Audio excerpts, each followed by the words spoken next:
اس وقت جو سینٹ میں پاکستان کی پارلیمنٹ کا ایوان بالا ہے وہاں پر یہ عمل جاری ہے کہ 27ویں ترمیم کا جو بل ہے اسے سینٹ سے حتمی طور پر منظور کرنے کے لیے سینٹ کے اراکین مخالفت یا حق میں لابیز میں جا کر اپنا ووٹ دے رہے ہیں اور ایک ایک ووٹ کو اس میں گنا جائے گا. اس کے بعد یہ عمل حتمی طور پر مکمل ہوگا. جیو نیوز پر یہ براہ راست تفصیل آپ سامنے دیکھ سکتے ہیں. سینٹ میں آئینی ترمیم پر بل سے متعلق ووٹنگ کا عمل جاری ہے. سینٹ کے تمام داخلی اور خارجی دروازے بند ہیں. 27ویں ترمیم بل سینٹ سے حتمی طور پر منظور ہو سکتی ہے کسی بھی وقت.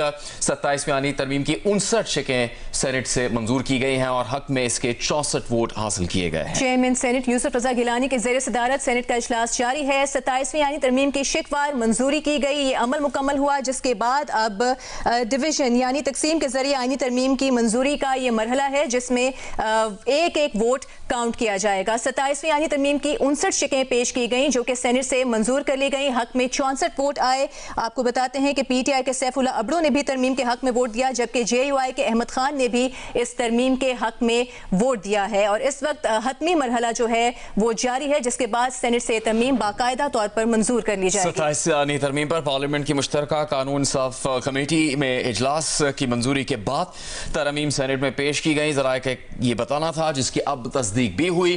یہاں پر ووٹنگ کے دوران کے کمیٹی میں تجویز کیا گیا کہ جن ججز کا تبادلہ ہو گیا لیکن وہ جانے سے گریزاں ہیں انہیں فوری طور پر ریٹائر نہیں کیا جائے گا. یہ تبدیل کر دیا گیا ہے ترمیم کے ذریعے. جو تجویز آئی تھی اس کی روشنی میں تبادلے پر اعتراض کرنے والے ججز کا کیس سپریم جوڈیشل کونسل میں بھیجا جائے گا جہاں پر وہ جج اپنی وجوہات بیان کر سکیں گے. ریٹائرڈ صدر کی سیاسی زندگی میں واپسی پر صدارتی سساں برقرار رکھنے یا نہ رکھنے پر بھی بات چیت کی گئی تھی اور پھر سینٹ میں جو ترمیم پیش کی گئی ہیں اس کے مطابق یہ طے ہوا ہے کہ اگر صدر اپنے عہدے سے ریٹائر ہونے کے بعد کوئی اور عہدہ قبول کر لیتے ہیں تو پھر وہ استثناء کے حقدار نہیں رہیں گے. مسودے میں سپریم کورٹ اور فیڈرل کانسٹیٹیوشنل کورٹ کے آگے آف پاکستان کا لفظ لکھا جائے گا. اس کی منظوری دی گئی ہے. ایم کیو ایم کی بلدیاتی اداروں سے متعلق ترمیم شامل کرنے کی کوشش بھی جاری رہی تھی. اب 27ویں آئینی ترمیم کی 59 شقیں سینٹ سے منظور ہو چکی ہیں. حق میں 64 ووٹ آئے.